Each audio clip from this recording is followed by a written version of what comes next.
Hey, I'm Mike, and today I'll be analyzing the Super Smash Bros. Roster for Wii U and 3DS. I'll begin by looking at the rosters from previous games to help determine which characters may be returning. So first, let's talk numbers. The first game, Super Smash Bros. 64, had 8 standard characters and 4 unlockable characters. The final roster had 12 playable characters in total. Super Smash Bros. Melee had 14 standard characters and 11 unlockable characters. All 12 characters from the original game returned, and there were 13 new characters added. That's 25 characters in total. Super Smash Bros. Brawl started off with 21 standard characters and included 14 unlockable fighters. 20 are characters from previous games, which means all but 5 characters made it back in the game. Then there were 15 new fighters. That's 35 in total. Now in Super Smash Bros. For Wii U and 3DS, so far 36 characters have been revealed. That's already more characters than the previous game's final roster. 25 of these are from previous games, and 11 characters are new to the series. Now let's take a look at all the characters that have not been confirmed yet, and their chances of getting in. Of the 12 original fighters, all but 2 have been revealed. In my opinion, I'm confident that they'll make it back in, basically because they've been there from the beginning. A lot of people are hopeful that Mewtwo will make a return, but I don't think this is necessary with Lucario acting as his successor. On a similar note, Young Link has been replaced with Toon Link, and Roy with Ike. Pichu isn't really necessary, and Dr. Mario could be an alt costume at best. I'm hoping to see Falco make a return. He's a fan favorite, and the Star Fox series needs some more reps. Since Brawl, his moveset has become much more unique, making him less than simply a clone of Fox. Ganondorf should also make a return.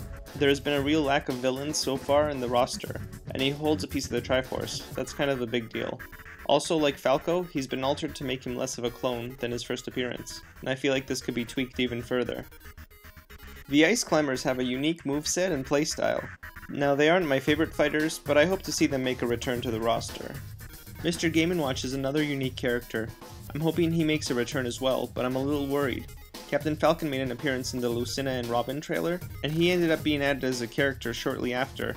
In the Pac-Man reveal trailer, Mr. Game & Watch makes a similar appearance, but he was never added to the roster on the site after this. I have a theory about why he hasn't been added yet, but I'll mention this later on. First, let's move on to the Brawl fighters that haven't been mentioned yet. Again, I'd like to say that these are just my opinions, and I could be completely wrong about all of this. Anyway, with Charizard as a standalone character, it looks like the Pokemon trainer won't be returning. Now Wolf wasn't too terrible, but I wish his moveset was a bit more diverse. He seems to be just a slight variation from Fox and Falco, so I wouldn't be too sad if he doesn't make it back into Smash Bros. I wouldn't mind seeing some of his moveset implemented as customizable alternatives for Fox and or Falco if Falco makes it back in. Same goes for Lucas. His moves would do well as customizable alternatives for Ness, so I'm not 100% confident he will be returning. Also, I feel like he can work well as an alternative costume for Ness, rather than a standalone character. It doesn't look like Snake will be making a return appearance. We already have 3 third-party reps, and Sheik's new side special includes burst grenades, almost exactly like Snake's standard special. Meta Knight has a unique moveset, and he is also a fan favorite. He could use some rebalancing, but I don't see any real reason for him not to return. Wario is another unique character. If he was simply part of the Mario franchise, I'd be more hesitant to see him back in, but since he represents the WarioWare series, I think it'd be nice to see him return.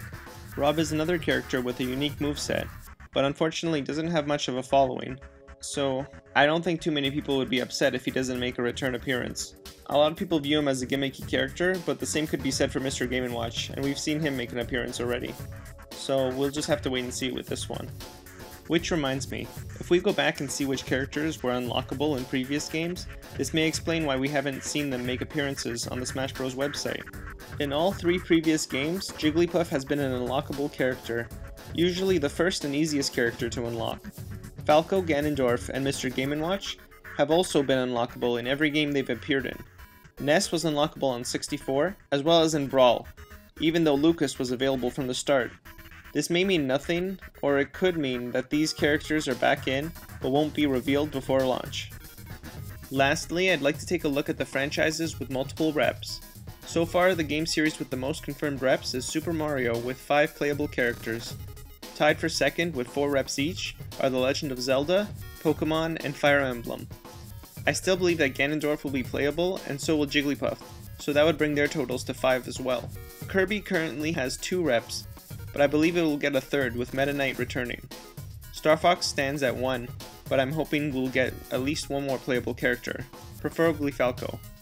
Kid Icarus, Donkey Kong, and Metroid sit at 2 characters each, and I think that's a good amount. Okay, so let's take a look.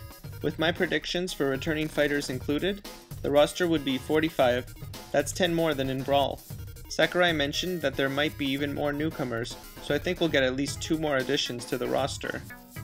Personally, I'm pretty happy with how this roster is shaping up, and I'm very excited to get my hands on the finished game. What are your thoughts on the roster, and who else do you think will be included this time around? Leave a comment and let me know, and thanks for watching.